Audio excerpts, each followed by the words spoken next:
the topic, which is Mr. Richard Sherman. If you watched, how many watched the Seahawks-49ers game last week? It was fantastic. It was a fantastic game. And when the game ended, Richard Sherman, who's probably the best cornerback in the game, he got a little excited. Show the videotape. You've all seen it on the news, just to remind you.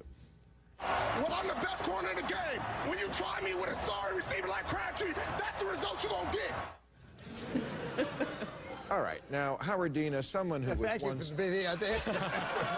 unfairly pilloried for immoderate outburst, I was going to ask you to defend him first. No. I am going to defend him. You know, no, I would too. He was the second-ranked student in his high school class. He went to Stanford, which is widely acknowledged. And he's from Compton.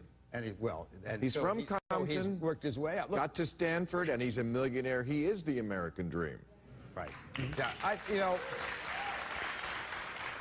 I think he himself has said maybe I shouldn't have said that, which is more than I ever said about my speech. You didn't do anything wrong. I didn't either. Maybe he didn't either. No, so, not really. Come on. Once the steroids. He didn't use any bad. He was a lot. He didn't use any bad language, right? And so, you know, can you understand how somebody could be as pumped up as he was? You saved the game with your play, and then you come off the field and you got as much as. And didn't need any steroids. And look, now here he is later when he had calmed down, and I want to show what a thoughtful young man he actually is. The only reason it bothers me is because it seems like it's the accepted way of calling somebody the N-word nowadays. You know, it's like everybody else said the N-word, and then they say thug, and they're like, oh, that's fine. Now, that's a great point, that thug is now the N-word.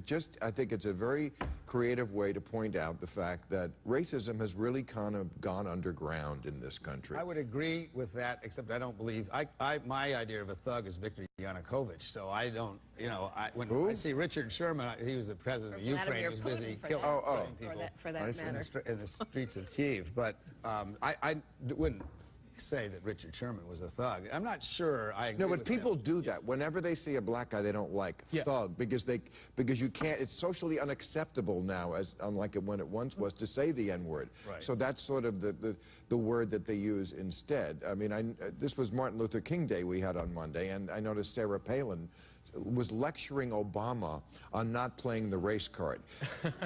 Who better than a white woman from a state with no white people to be telling our first black president? Only white people, I think. Right. Yeah, well, it's... Only white people. There's this expectation that black public figures should show this level of humility that's not necessarily accepted from white figures in the same presence. Like when Donald Trump goes off about how great he is. Right. It's, you know, nobody's calling Donald Trump a thug. And unlike Donald Trump, Richard Sherman actually seems to be really good at what he does for a living. So... But I noticed John McCain said, everybody is such a Peyton Manning fan, and that loudmouth from Seattle sort of epitomizes the Seattle team to me. It just said to me, this reminds me of Ali Frazier. Remember when that sporting event divided America politically?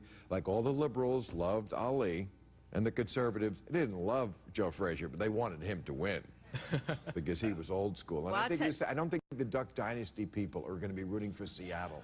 I'll tell you what, I think his outburst, whatever you want to call it, was pretty understandable. I personally am rooting for the Seahawks. So go Richard Sherman. Well,